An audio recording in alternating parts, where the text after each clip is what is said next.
Following the announcement of those record numbers, Oregon health officials continue to ask you, to stay home for the holidays. They're also going to start counting COVID testing numbers differently. Jordan Williams explains.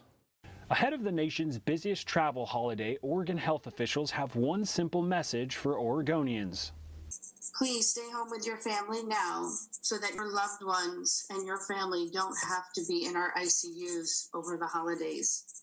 Christine Bartlett, the director of critical care at Oregon Health and Science University, says 50 members of her critical function staff are on quarantine because of community exposure. Physical beds may be available, but there aren't enough caregivers to staff them at times. Testing has increased in the state 60%, and just last week, more than 110,000 tests were administered. The Oregon Health Authority is now changing the way it counts its testing numbers. Originally, people who tested negative were only counted once, no matter how many negative tests they received.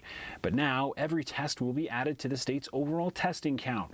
That increase in testing numbers drops the positive percentage rate from about 13% to just under 7%, a number that Dr. Melissa Sutton, OHA's senior health advisor, still called unacceptably high.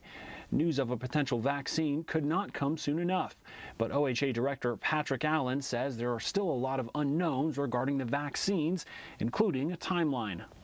I think the biggest issue is going to be what's the distribution plan from the federal government. One of the two that look like they're going to become available first have some significant distribution challenges around the temperatures that they need to be maintained at, and the size of the shipments, and how large or small they are, particularly as we try to serve rural areas.